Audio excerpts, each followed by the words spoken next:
Shazam Fury of the Gods is out, and well, here's what it's all about.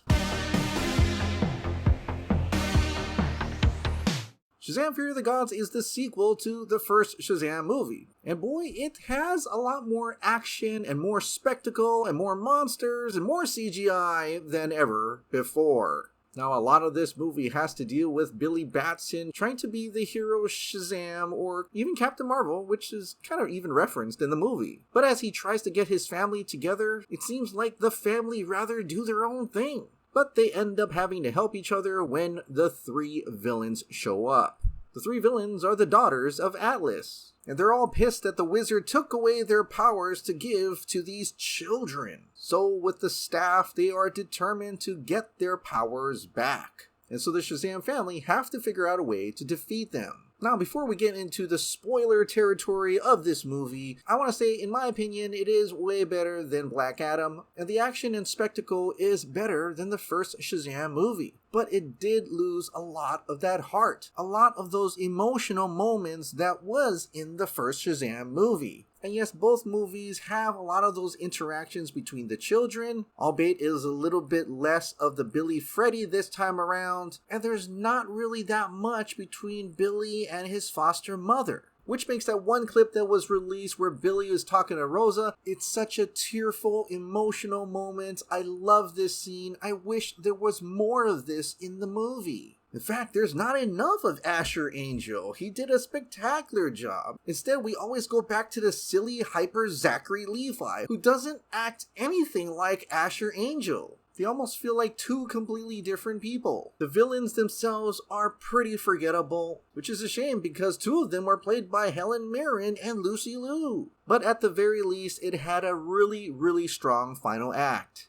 Which I'm glad, at the very least, Zachary Levi showed how powerful and serious Shazam could be. Alright, it's time to break down some of the spoilers. So yeah, Wonder Woman is in this movie. There are two quote-unquote Wonder Woman scenes.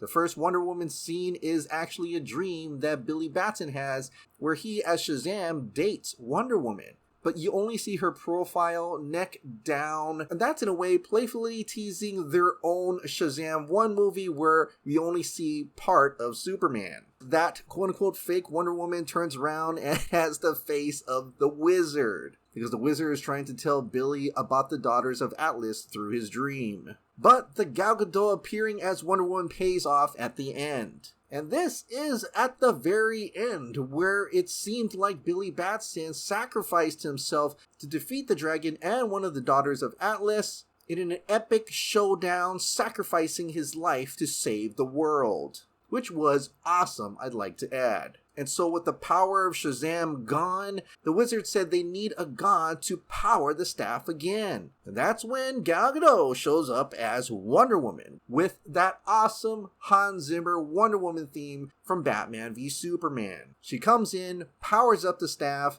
and Billy Batson is alive once again, where he tries to ask her out on a date, and she tells him to stick with saving the world. Now, her showing up in Shazam Fury of the Gods is not as long as I thought it was going to be, but it is longer than other cameos like the Superman cameo from Black Adam, and that she's used as a plot device for the movie more than just a simple cameo. Now, this movie does have two post-credit scenes. The mid-credit scene is the return of two characters from the Suicide Squad and Peacemaker. Yes, Jennifer Holland and Steve Agee are in this movie. The wish upon the orders of Amanda Waller, who you don't see but is referenced, they are there to recruit Shazam into the Justice Society. There is a bit of a joke there that they were mentioning Justice and Shazam was thinking they meant Justice League, but they actually meant Justice Society. Which to me is them trying to connect to Black Adam and the Suicide Squad and Peacemaker. Now the final post-credit scene returns to a prison that we've seen in the first Shazam movie. The post-credit for the first Shazam movie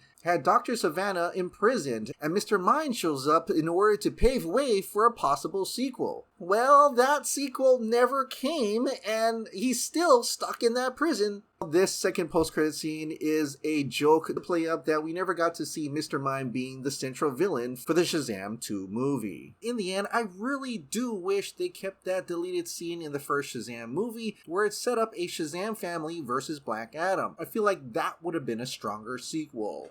And I know we're supposed to judge each movie upon its own merits, but I can't help the feeling knowing full well that this was supposed to lead to somewhere or connect to something, and that connection may not ever happen. Which gives me that sore feeling that all of this seems a little pointless. But by itself, it's a fun roller coaster ride and great for the family. Alright, have you watched Shazam Fury of the Gods? Let me know what you think. Share it down in the comments down below.